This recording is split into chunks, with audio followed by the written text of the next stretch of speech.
오늘 말씀 보겠습니다. 출애굽기 32장 9절. 출애굽기 32장 9절. 한 절만 읽겠습니다. 한 절만. 지난주 이어서 출애굽기 32장을 보는데요. 한 목소리를 읽겠습니다. 시작. 여호와께서 또 모세에게 이르시되 내가 이 백성을 보니 목이 뻣뻣한 백성이로다. 아멘. 자, 오늘 말씀은 지난주에 이어서 출애굽기 32장 금송아지 사건을 가지고 다시 한번 말씀을 나누고자 합니다. 지난 시간에 제가 이런 말씀을 드렸는데 기억나실지 모르겠어요. 금송아지 사건은 10계명의 첫 계명과 두 번째 계명을 어겨버린 아주 중대한 사건이다. 기억나시나요? 10계명의 첫 계명과 두 번째 계명을 어겨버린 아주 중대한 사건이다. 지금 모세가 십계명을 받을 때 어디로 올라가서 십계명을 받습니까? 시내산에 올라가서 40일 동안 금식하면서 시내산에서 하나님의 말씀을 받고 있는데, 근데 산 아래에서는 뭘 하고 있었다고요? 십계명의 그 첫 번째 계명과 두 번째 계명을 정면으로 어겨버리는 그런 사건을 저지르고 있는 겁니다. 여러분 한번 생각해 보십시오. 이것은 하나님의 입장에서 얼마나 패역한 짓입니까? 산 위에서는 하나님께서 말씀을 주시고 약속을 주시는데 산 아래에서는 뭘 하고 있다고요? 하나님의 말씀, 이걸 정면으로 배치하는 짓을 하고 있다는 겁니다. 제가 지난 시간에 이런 말씀 드렸는데요. 십계명을 받는다는 것은 우리가 그냥 계명을 받는다는 게 아닙니다. 십계명을 받는다는 것은 우리가 하나님의 백성 되는 것을 의미한다, 이런 말씀을 드렸습니다. 그런데 하나님의 백성이 되어야 할 이스라엘 백성들이 금송아지의 백성이 되고 있는 장면입니다. 그렇죠? 하나님의 말씀을 받고 약속을 받으면 하나님의 백성이 되죠. 그런데 아래에서는 뭘 하고 있다고요? 금송아지의 백성이 되는 그런 아주 이상한 일이 일어나 버린 겁니다. 그러니까 이게 하나님 입장에서는 얼마나 심각한 일인가 할 수 있는 거죠. 여러분, 금송아지는 인류의 오랜 역사 속에서 그 아주 긴 역사를 지닌 신입니다. 제가 한번 주일 설교 때 한번 보여드렸는데 한번 보여드릴까요? 사진, 송아지 사진. 예. 이 송아지 이 동상들은, 소 동상들은 세계 유명한 정권 회사 앞에 가면 여지없이 황소상이 있습니다. 송아지 상이 있단 말이에요. 왼쪽 있죠, 왼쪽 상은 우리나라 대신 정권 앞에 있는 소형상입니다. 오른쪽 사진은 미국의 뉴욕 정권 거래소 앞에 있는 소형상이에요. 제가 오늘 이제 그걸 가지고 검색을 하다 보니까 미국 뉴욕 정권 거래소 앞에 있는 소형상은 어떤 부제가 딱 붙어져 있어요. 어떤 부제가 붙어져 있냐면은 만지면 부자가 된다는 속설이 있는 황소상, 이렇게 되어 있어요. 그러니까 사람들이 저 황소를 보면, 황소를 만지면 어떻다고 생각하는 거예요? 잘 산다, 이렇게 생각하는 겁니다. 그래서 정권 거래소 앞에는 여지없이 독일이고 영국이고 어디든지 간에 다 황소상이 있어요. 그래서 소형상은 동서고금을 막론하고 풍요를 상징하는 신의 형상입니다. 풍요를 상징한다. 물론 이제 우리 입장에서 보면은 모두 사람이 만든 허상이죠. 허상인데, 그런데 그 고대의 사람들 다 그렇게 생각했습니다. 지금까지 그렇게 생각하고 있어요. 제가 풍요라는 말을 사전에 찾아보니까 너무 많아서 넉넉하고 여유가 있는 것이 풍요입니다. 너무 많아가지고 여유가 있는 거, 이게 풍요예요. 여러분, 사람은 누구든지 풍요를 꿈꿉니다. 그렇죠? 제가 여러분들에게 질문을 해볼 테니까 한번 솔직하게 손을 한번 들어보십시오. 손을 안 들면 제가 일어서게 할 거예요. 가난하게 살고 싶은 사람 손 들어보세요. 아무도 없습니다. 그럼 풍요롭게 살고 싶은 사람 손 들어보세요. 손 안 든 사람은 뭐예요, 그러면? 박장님 왜 손 안 드셨어요? 모든 사람은 다 풍요롭게, 저도 좀 풍요롭게 살고 싶어요. 떵떵거리면서 편안하게 그렇게 살고 싶습니다. 자, 여기서 오늘 본문하고 연관해서 생각할 볼거리가 있는데, 그게 뭐냐면은 왜 아론이 그렇게 많고 많은 애굽의 신들 중에 하필 금송아지를 만들었을까? 여러분, 그런 생각 안 해보셨어요? 왜 하필 금송아지인가? 여러분, 모세가 애굽에 내린 10재앙은 애굽의 신들 위에 내린 재앙입니다. 사진을 한번 보여주실까요? 사진 보여주시면 이게 잘 보일지 모르겠는데, 이건 모세가 애굽에 내린 재앙을 이렇게 쭉 신하고 연관시켜 가지고 성경 구절하고 연관시켜서 이렇게 해놓은 겁니다. 피해 재앙은 뭐냐? 나일강의 수어신들에게 내린 재앙이에요. 개구리, 이, 파리, 우박, 메뚜기, 흑암, 장자, 죽음까지 이 모든 재앙들은 당시 애굽을 통치한다고 여겼던 신들 위에 내린 재앙들입니다. 자, 근데 다섯 번째 재앙 보십시오. 잘 보시면 다섯 번째 재앙은 가축의 돌림병 재앙이거든요. 가축의 재앙인데, 이 재앙은 애굽의 황소의 신 아피스에게 내린 재앙입니다. 아피스라는 신이 있어요. 소의 신도 10재앙에 의하면 10재앙 하나님으로부터 재앙을 받았다 이 말이에요. 소의 신도. 자, 그런데 왜 아론은 하필 저렇게 재앙을 받은 그 신들 중에서 그 신을 만들었을까? 왜 금송아지를 만들었을까? 또 애굽에는 수많은 신들이 있습니다. 애굽에는 다 신이거든요. 풍요롭게 만드는 신들이 있단 말이에요. 그런데 왜 하필 황소였을까? 그 이유는 지금 이스라엘 백성들이 어디에 있습니까? 광야에 있어. 광야. 이 광야에 있다는데 이스라엘 백성들의 삶의 자리가 광야라는 데 힌트가 있다고 생각해요. 여러분, 광야는 어떤 곳이죠? 광야는 항상 부족한 곳이 광야입니다. 항상 부족한 곳. 결핍의 본산지가 광야입니다. 광야의 백성들의 특징이 뭐냐면 그저 하루하루 살아야 돼요. 광야의 백성들은 하나님이 불기둥과 구름기둥으로 사인을 주시면 그 잊지 못합니다. 장막을 걷어서 길을 떠나야 돼요. 잊고 싶어도 못 잊는 거예요. 그러다가 구름기둥과 불기둥이 거기에 멈춰서면 거기가 어딘지도 모르는 채 거기서 멈춰서 장막을 쳐야 되는 곳이 광야의 생활이었습니다. 그러니까 이 광야의 백성들은 자기가 어디로 가는지 계획할 수 없었습니다. 이 광야의 여정이 내가 지금 어디로 가고 있는지도 몰라요. 그저 구름 기둥과 불 기둥만 바라볼 뿐이죠. 여러분, 답답하겠어요? 안 답답하겠어요? 굉장히 답답했을 것 같아요. 그것뿐입니까? 광야의 백성들은 하루하루 하늘에서 내려오는 만나만 먹고 살아야 됩니다. 만나만. 여러분, 만나의 특징이 뭔 줄 아세요?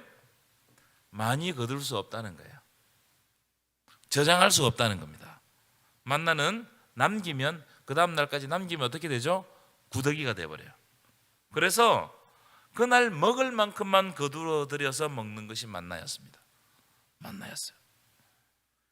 여러분, 만나에 의지해서 하루하루 살아가는 백성들, 그리고 불기둥과 구름기둥만 바라보고 사는 백성들은 우리가 흔히 이야기하는 저축이나 노후 설계나 미래 보장이나 이런 것을 꿈꿀 수가 없어요. 자기가 지금 어디로 가는지도 몰라요. 그저 하루하루 내리는 만남만 바라보는 겁니다. 하나님이 하루를 허락하시면 하루를 사는 거예요. 그게 하나님의 백성들의, 이 광야의 백성들의 특징이었습니다. 불기둥과 구름기둥이 떠오르면 자기가 어디로 가야 되는지도 모르고 그냥 가야 되는 겁니다. 여러분, 이 삶이 어떤 면에서는 은혜롭죠. 왜냐하면 불기둥과 구름기둥이 떠오르고 하늘에서 만나가 내리니까 굉장히 신비롭고 은혜롭죠. 그런데요, 그게 하루 이틀이지 40년 동안 그렇게 살았다 생각해요. 40년 동안 어떻게 했습니까, 여러분? 제가 생각할 때 거의 죽을 지경일 겁니다. 40년 동안 어디로 가는지도 모르고 만나 그 하나의 의지에서 40년을 이 광야에 사는 거, 이게 쉽지 않은 일이다 이 말이에요. 그래서 이스라엘 백성들이 금송아지를 만들었다는 거예요. 금송아지는 풍요를 가져다주는 신이라고 말씀드렸잖아요. 지금의 결핍된 상황과 부족한 상황을 이겨내기 위해서는 하나님이 필요한 것이 아니라 누가 필요하다고요? 금송아지가 필요한 거예요. 이스라엘 백성들에게 금송아지가 필요한 거예요.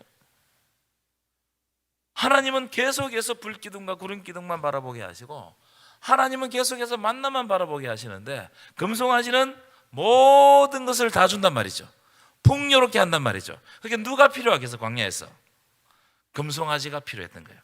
자, 그런 의미를 머리에 담으시고 오늘 본문을 보실 텐데 반복되는 단어를 한번 잘 보십시오. 32장 1절입니다. 32장 1절 함께 읽겠습니다. 시작. 백성이 모세가 산에서 더디 내려옴이 더딤을 보고 모여 백성이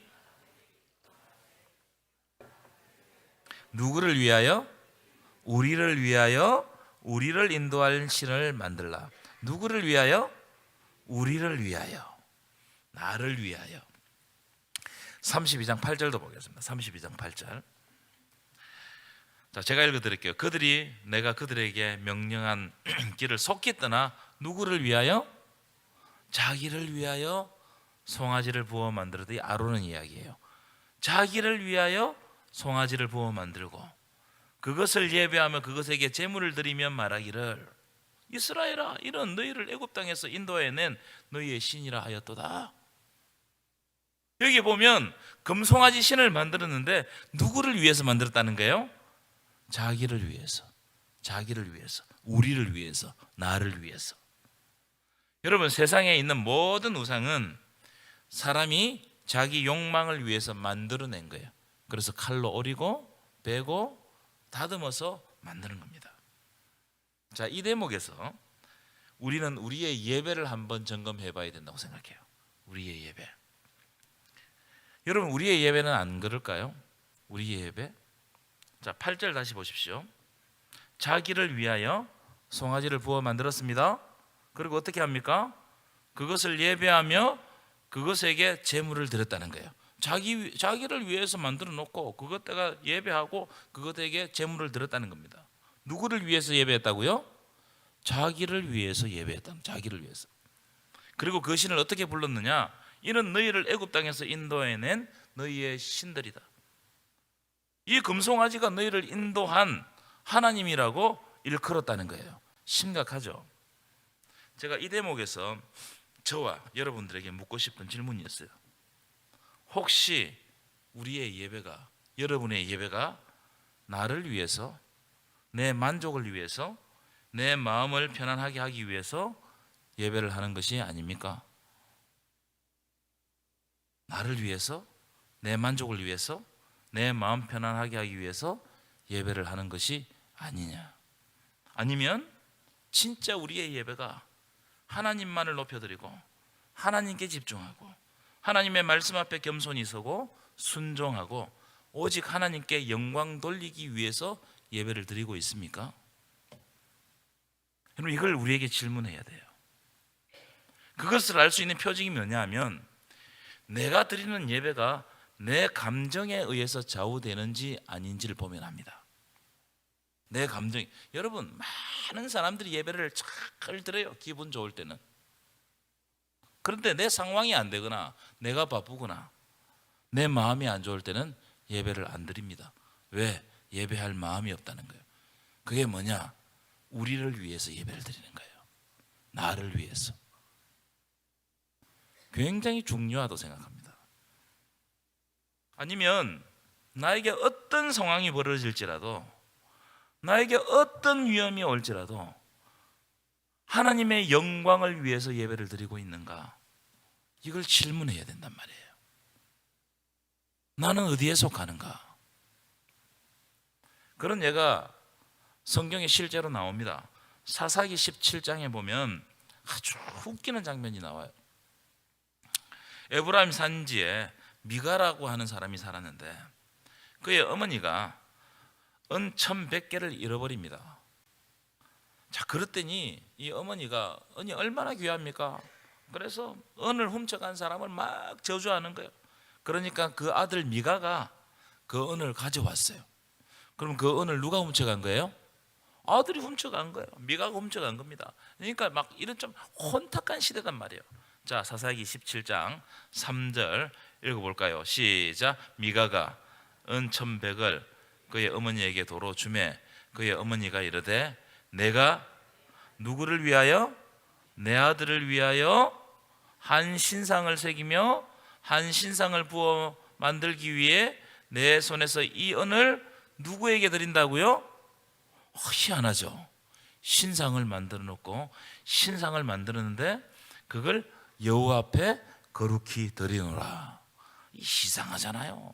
아주 희한한 장면입니다. 4절도 읽어보겠습니다. 시작. 미가가 그 은을 그의 어머니에게 도로 주었으므로 어머니가 그 은 200을 가져다가 은장색에게 주어 한 신상을 새기고 한 신상을 부어 만들었더니 그 신상이 미가의 집에 있더라. 이상한 장면이죠. 은으로 신상을 만들어 놓고 3절 다시 보여주시면 여호와께 거룩히 드리노라.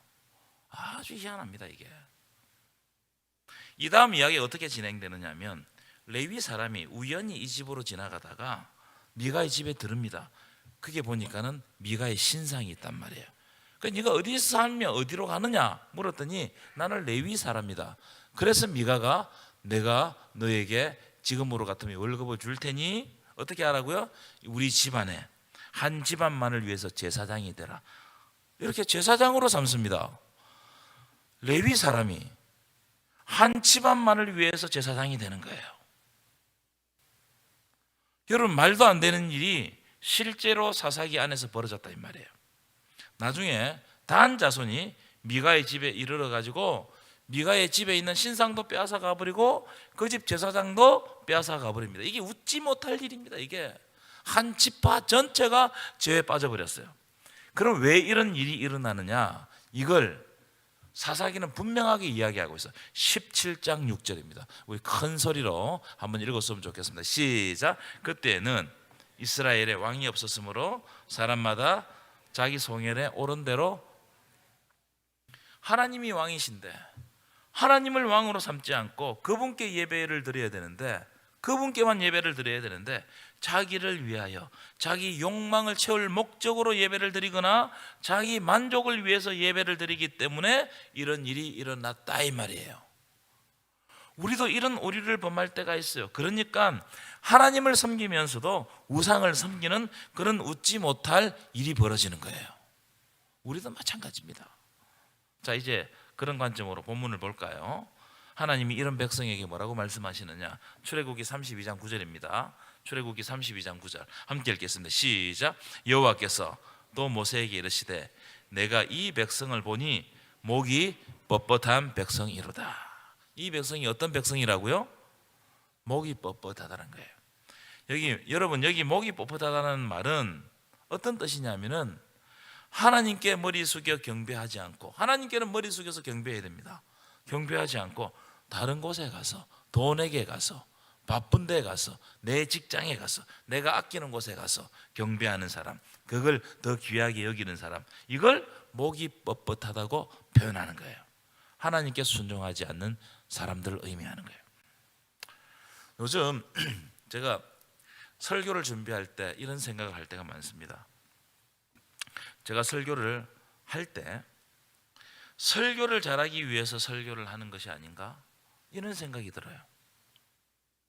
내가 설교를 잘하기, 남들에게 설교를 잘해 보이기 위해서 설교를 이렇게 하는 게 아닌가? 아니면 진짜 하나님의 말씀을 가감없이 전하기 위해서 설교를 하는가? 이 고민이 들 때가 있습니다. 만약 제가 설교할 때 설교를 잘하기 위한 목적으로 설교를 한다면 그것은 설교의 금송아지를 만드는 거예요. 오늘 찬양단이 아주 열심히 찬양을 했습니다. 참 오늘도 제가 은혜를 많이 받았는데 제가 물어보고 싶어요. 찬양을 잘하기 위한 목적으로 찬양을 했습니까? 아니면 정말 내 마음속에 하나님을 찬양하기 위해서 찬양했습니까? 우리가 이 오류에 속을 때가 많아요.